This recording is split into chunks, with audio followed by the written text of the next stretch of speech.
स्वागत है आपका सीधा सौदा में। और छुट्टियों के इस मौसम में जहां पूरी दुनिया के लोग छुट्टियां मना रहे हैं, एक लॉन्ग वीकेंड से हम लोग निकल के आए हैं। एक दिन की एक्सटेंडेड छुट्टी हम लोगों को मिली थी, लेकिन दुनिया भर के जगहों पे अभी भी छुट्टी का मौसम है और ये चलेगा अगले साल के पहले हफ्ते तक। इंटरेस्टिंग ये है कि पहला दिन इस बार सोमवार को पड़ रहा है, 1 तारीख को। तो जितने विदेशी दोस्त हमारे, उन्होंने कहा मैं पूरे हफ्ते छुट्टी मनाऊंगा। तो आप देखेंगे मोस्टली नेक्स्ट ईयर के जो पहला हफ्ता होगा, उस पूरे हफ्ते में लगभग लोग छुट्टी मौसम मनाएंगे। लेकिन आज क्या होगा, अभी तो छुट्टियां शुरू नहीं हो रही हैं। तो देखते हैं क्या मौसम बन रहा है। पिच रिपोर्ट क्या है, ग्लोबल मार्केट किस तरह संकेत करे। तो यूएस के मार्केट ने फ्राइडे को, जब वो लोग क्रिसमस की छुट्टियों की तैयारियां कर जाते हैं, इससे पहले उन्होंने एक शांत ट्रेडिंग सेशन किया। कोई लंबी पोजीशन लेने के मूड में नहीं था। किसी को ऐसा लग नहीं रहा था कि बहुत लंबी पोजीशन ली जाए, क्योंकि सब छुट्टियों के मौसम में जा रहे थे 3 दिन की। फिर भी मार्केट वहाँ का एक कदम और आगे बढ़ा न्यू हाई की तरफ। और बहुत इंटरेस्टिंग डेटा आप देखेंगे तो आया। तो एक डेटा आया दिन पीसीई का। ये सबसे इम्पोर्टेंट डेटा होता है यूएस का। जब फेड ये गेज करता है कि लोगों के खर्च करने की प्रवृत्ति क्या है, पर्सनल कंजम्पशन एक्सपेंडिचर का डेटा, पीसीई को मतलब इन्फ्लेशन को गेज करने के लिए, वो गिर के आया 3% के नीचे, बराबर अनुमान से नीचे आ गया। अब माहौल पूरा बन गया, सारे ट्रेडर्स के खुशी के लिए दौड़ गई कि यार ये तो और सही, रेट कट की तरफ एक कदम और पुख्ता हो गया। इनफैक्ट नीरज जी, मैं आज पेपर में पढ़ रहा था कि आरबीआई को भी लिक्विडिटी मैनेज करने की भी जरूरत नहीं पड़ेगी, क्योंकि सिस्टम में लिक्विडिटी कम हो गई है।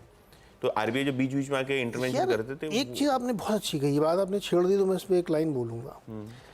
बार बार आरबीआई की तरफ से ऐसे संकेत मिलते हैं कि लिक्विडिटी बहुत है अभी सिस्टम में, ये है। जबकि मैं वीकेंड में बात कर रहा था शोज में, तो उसमें लोग कह रहे हैं कि बैंकों के बीच में कंपटीशन चल रहा है जी फंड रेज, मतलब डिपॉजिट के लिए। इसलिए आप ये नहीं कह सकते कि लिक्विडिटी बहुत ज़्यादा है। तो डिपॉजिट रेट्स नीचे नहीं आ रहे, इसलिए बैंकों का प्रदर्शन आने वाले साल में 6 महीने में कॉम्पिटिटिव रहेगा। तो बैंक निफ्टी शायद इस बात को सेंस कर रहा है कि आपका जो मार्जिन मेंटेन करना मुश्किल होगा। धंधा चलेगा लेकिन पैसा उतना नहीं बनेगा बैंकों में। खैर, वापस आते हैं अमेरिका में। तो एक डेटा वो बहुत ही बढ़िया आया, उसको मार्केट ने जायज़ किया। दूसरा उसका इम्पैक्ट ही था कि डॉलर इंडेक्स और नीचे गया, मतलब डॉलर वीक हुआ, 101 पे चला गया डॉलर इंडेक्स, आगे जो 6 करेंसी की बास्केट है। तो ये दोनों पॉइंट बहुत पॉजिटिव थे। हालांकि मार्केट वहाँ इसलिए रिएक्ट नहीं करा, मैंने बताया कि बहुत छुट्टी पे लोग हैं, वॉल्यूम काफ़ी कम है वहाँ पे, और अभी ये 6-7-8 दिन ऐसे ही चलेगा। भारत के बाज़ारों में इसका असर होना चाहिए पॉजिटिव, क्योंकि क्रूड आपका एकदम शांत पड़ा हुआ है। यूएस से अच्छे संकेत हैं। यहाँ तो छुट्टी में नहीं होंगे ना लोग यार। यहाँ तो अभी क्या नीरज जी, वो संडे को 31 है, और मतलब मेरे को लोनावाला जाना है। वो चला तो जाऊंगा, वापस कैसे आऊंगा भाई? लंबी लंबी कतारें देखिए ना। हाँ, और लंबी कतारें, मतलब जाओ भी और फंस भी जाओ। मैं तो सोच रहा था कि मैं कितना दूरदर्शी हूँ कि मैं कहीं गया ही नहीं। वरना 3 घंटे तो ट्रैफिक में फंसे रहते हैं। बिल्कुल बिल्कुल बिल्कुल। तो क्या मूड लग रहा है मार्केट का आज का? तो नीरज जी, मूड तो खैर ठीक ही ठाक है। क्यूज थोड़े मिक्स्ड हैं, लेकिन अगर आप ग्लोबल सेटअप की बात करें तो ज़्यादातर जो फंड्स हैं, जो ट्रेडर्स हैं, बहुत सारे लोग छुट्टी पे हैं। और वॉल्यूम एक्सपेक्ट कीजिए इस हफ्ते थोड़ा कम रहेगा। मतलब जो ऑप्शन मार्केट है, या जो हमारा बैंक निफ्टी का टर्नओवर है, ओवरऑल मार्केट थोड़ा लार्ज कैप की साइड जो थोड़ा ड्राई हो जाएगा। मिड कैप में तो आप एक्शन देखेंगे, क्योंकि लोकल मार्केट वर्किंग है। तो ब्रॉडली सेंस ये है कि इस हफ्ते वॉल्यूम्स कम रहेंगे लार्ज कैप में, एफएनओ में, लेकिन हाँ मिड कैप में एक्शन जरूर रहेगा। मिड कैप में एक्शन जरूर रहेगा। तो शुरुआत करिए, बताइए क्या क्या चुना। सो मिड कैप से शुरू करते हैं नीरज जी। जो लास्ट खबर आई येस्टरडे मिड कैप सेगमेंट में, वो थी अनुपम रसायन के लिए। और इन्होंने स्टॉक एक्सचेंजेस को ये इन्फॉर्म किया है कि एक जापानीज कंपनी के साथ कंपनी ने एक अग्रीमेंट किया है, जिससे इनको अगले 9 सालों तक 500 से 600 करोड़ रुपए तक की रेवेन्यू पोटेंशियल दिखाई पड़ रही है। ये ट्रांजैक्शन है जापानीज केमिकल कंपनी को new age polymer intermediate supply करने के लिए। तो ये जो नया सप्लाई कॉन्ट्रैक्ट है, उसकी वैल्यू है $61 मिलियन। ऑब्वियसली अनुपम रसायन की बात करें तो बीच में थोड़ा बहुत डिसअपॉइंटमेंट था क्वार्टरली रिजल्ट्स को देख के। स्टॉक ने एक बार फिर से रिकूप करने की कोशिश की है, और ये जो न्यूज़ है कि जापानीज कंपनी के लिए एक नया पॉलीमर ये लोग बनाएंगे और अच्छा रेवेन्यू पोटेंशियल है, तो शायद आज ये स्टॉक आपको एक्शन में दिखाई पड़े खबरों के आधार पे। इसके अलावा एनटीपीसी, ये भी एक स्टॉक रखी है रेडार पे। 3 लाख करोड़ की मार्केट कैप लास्ट वीक ही कंपनी ने क्रॉस की है, और one of the best performing power PSUs है। एनटीपीसी की बात करें, जो एनटीपीसी का रिन्यूएबल एनर्जी का बिजनेस है, इन्होंने 900 मेगावाट का एक सोलर पावर प्रोजेक्ट जीता है। तो ये 900 मेगावाट का जो सोलर प्रोजेक्ट है वो कंपनी का एक विजन है, आगे जाके एक ज़्यादातर कैपेसिटी सोलर और विंड में लगाएं। तो ये एक बड़ा प्रोजेक्ट है जो एनटीपीसी के हाथ लगा है, तो ये भी स्टॉक रेडार पे रहेगा। और तीसरा स्टॉक मैं जो आज बताने जा रहा हूँ वो ईएमएस। ईएमएस लिमिटेड एक वाटर मैनेजमेंट कंपनी है और इन्होंने लगभग 350 करोड़ रुपए का रायपुर के म्यूनसिपालिटी से एक वाटर मैनेजमेंट प्रोजेक्ट जो है वो जीता है। तो ये भी जो ऑर्डर है रायपुर और देहरादून सेप्टेज मैनेजमेंट का वो अच्छा है। 358 करोड़ का ये ऑर्डर है, तो ये भी स्टॉक आज फोकस में रह सकता है। ओके, तो ये इंटरेस्टिंग खबरें हैं और जिस पे आपको ध्यान रखना चाहिए। चलिए मेरी टीम में डालते हैं सबसे पहले तो इन्फोसिस, और अच्छी खबर नहीं आई है ये। इन्होंने एक कॉन्ट्रैक्ट जीता था $1.5 बिलियन का सितंबर में, जो कि जिस कंपनी से इन्होंने जीता था उसने हाथ पीछे खींच लिए हैं। तो ये एक बहुत ही मतलब अच्छी खबर तो नहीं कहा जाएगा, ये बुरी खबर है। और ये लॉन्ग टर्म कॉन्ट्रैक्ट था एआई का। अभी इसका कितना असर पड़ता नहीं पड़ता, लेकिन इसके कॉन्टेक्स्ट में एक बात बोलूँ मैं आपको। हाँ। मैंने लगातार अपनी ग्लोबल कमेंट्री में कहा था कि Q1 के रिजल्ट देख लीजिएगा, क्योंकि आईटी कंपनीज के एक्सपेंडिचर के जो पूरे साल के एस्टिमेट है वो 10-15 जनवरी में जब रिजल्ट आएंगे तब वो देंगे। उसमें बहुत सारी कटौती हो सकती है। देखिए वो पहला झटका तो कर ही दिया। हाँ, और ये भी पहला झटका ही। इनफैक्ट नीरज जी, मुझे ठीक से याद है इन्फोसिस ने अपना गाइडेंस लास्ट क्वार्टर काटा था अगले 2 क्वार्टरों के लिए, और ये ऑर्डर भी उन्होंने रिजल्ट्स के साथ आसपास दिया था। करेक्ट। तो मार्केट को ये लग रहा था कि FY25 से ये जो ऑर्डर है और ये 2-4 कॉन्ट्रैक्ट्स हैं वो विजिबिलिटी देंगे ग्रोथ के लिए। अभी जब ये कॉन्ट्रैक्ट कैंसिल हो रहा है तो आपकी FY25, FY26 की विजिबिलिटी भी नहीं दिखाई पड़ रही है। तो ये डिसेंट साइज का कॉन्ट्रैक्ट था। मुझे लगता है एक अच्छा रिएक्शन आज इन्फोसिस में आना चाहिए नीचे की तरफ। बिल्कुल आना चाहिए। और देखिए, ओरेकल फाइनेंस ने गाइडेंस दिया था कि क्लाउड बिजनेस उतना अच्छा नहीं दिख रहा इस साल। फिर उसके बाद तमाम एक्सेंचर ने दिया। फिर इसके बाद लगातार यूएस से ऐसी खबरें आ रही, तो इसलिए मैं कहता हूँ कि Q1 का रिजल्ट देखना बहुत जरूरी है यूएस में। बिल्कुल। अब देखते हैं यूएस कैसे इन्फोसिस रिएक्ट करता है। दूसरा है, ये तो इसको रेड में रख सकते हैं, ऑरोबिंदो फार्मा।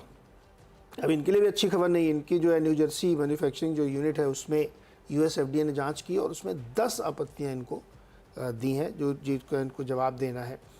अब किस नेचर की हैं, कितना गंभीर इसमें हो सकता है, ये चीज़ें उसमें देखने को मिलेंगी। 11 से 22 दिसंबर के बीच में ये सर्वे उन्होंने किया था और इसमें उन्होंने ये आपत्तियां दर्ज की हैं, तो ये भी आज रेड में रखिएगा।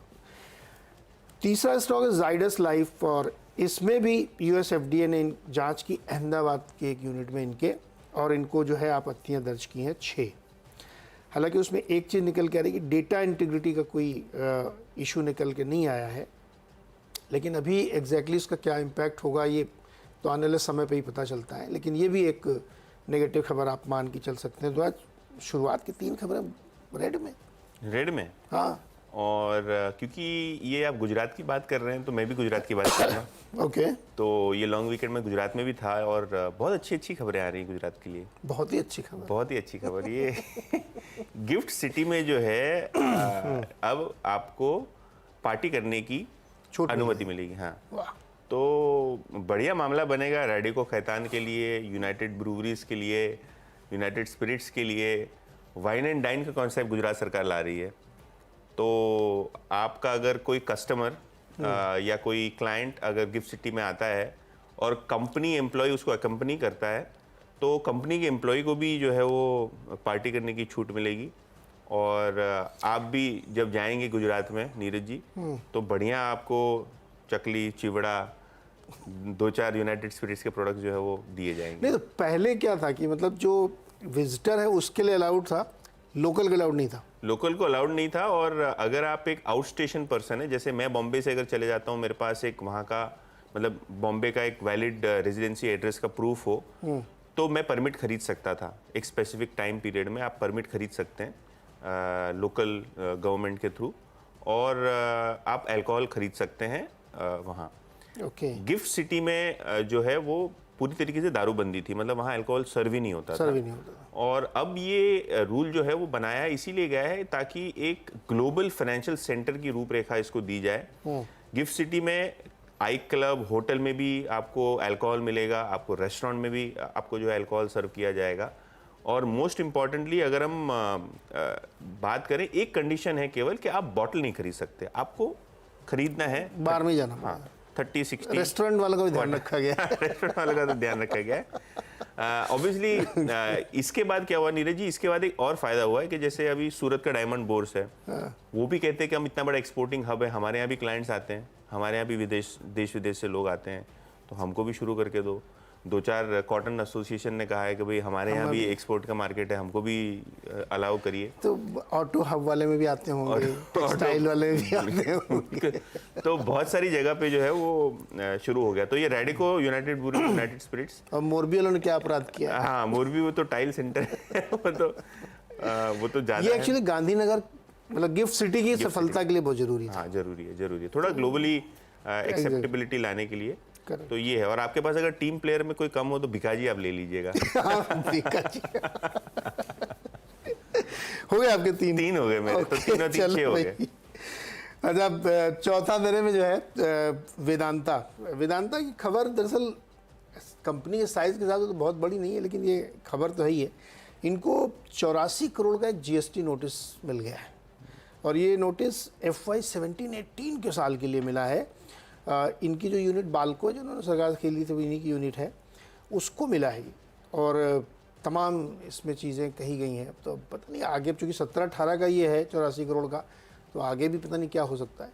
तो बाल्को पर देखते हैं क्या इम्पैक्ट आता है, पता नहीं। हालांकि कंपनी के साइज़ के हिसाब से 84 करोड़ बहुत बड़ी रकम नहीं होती।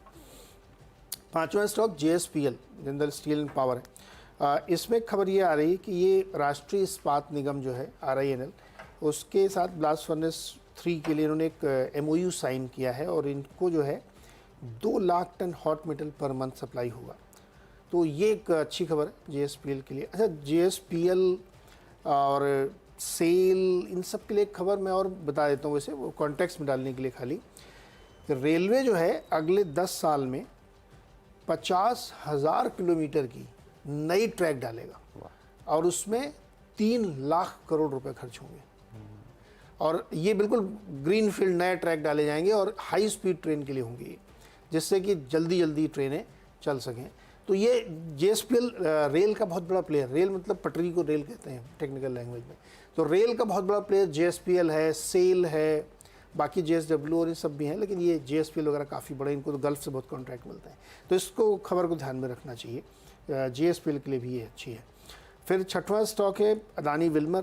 हालांकि इसमें तो प्रोमोटर स्टेक कम कर रहे हैं, इसलिए क्योंकि वो पब्लिक शेयर होल्डिंग मैनेज करना है इनको 75, तो 1.24% स्टेक सेल करेगी कंपनी, और इस क्योंकि एक रेगुलेटरी ज़रूरत है उसको मैनेज करने के लिए।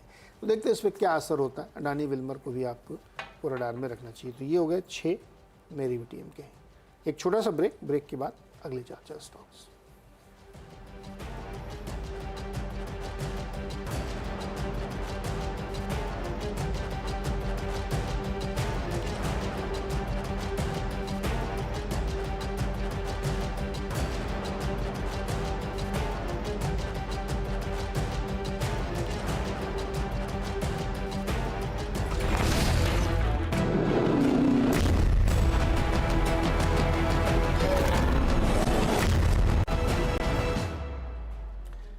स्वागत है एक बार फिर से आपका, और अगले 4 में 2 करके बताते हैं। पहले मेरे 2 स्टॉक हैं, एक तो टालब्रोस, तलवार ब्रदर्स, और इन्होंने एक 40% स्टेक था इनका, जेवी कंपनी थी निपॉन लीकलेस के साथ, लीकलेस रॉबोम इनका, तो उसको ये बेच रहे हैं 81-82 करोड़ रुपए करीब, ये उसमें से ले लेंगे। तो ये अपडेट खबर है, इसमें कोई बहुत बड़ा क्या मोमेंटम होगा या कैसे का फ़ायदा होगा डोंट नो, लेकिन ये एक अपडेट है, उसको टालब्रो को ध्यान रखनी है। और वैसे भी ये स्टॉक वगैरह जो टालब्रोस हैं, सुब्रोस हैं, इसमें बहुत तेज़ी बन रही है ऑटो इंडस्ट्री में, तो इसको ध्यान में रखिएगा।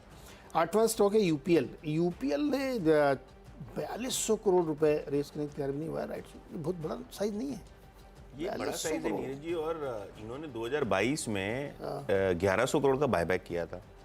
तो जब आप कंपनी का कैश बायबैक करने के लिए यूज़ करते हो, तो ऑब्वियसली एक रणनीति होती है जहाँ आपको समझता है कि अभी बैलेंस शीट मजबूत स्थिति में है।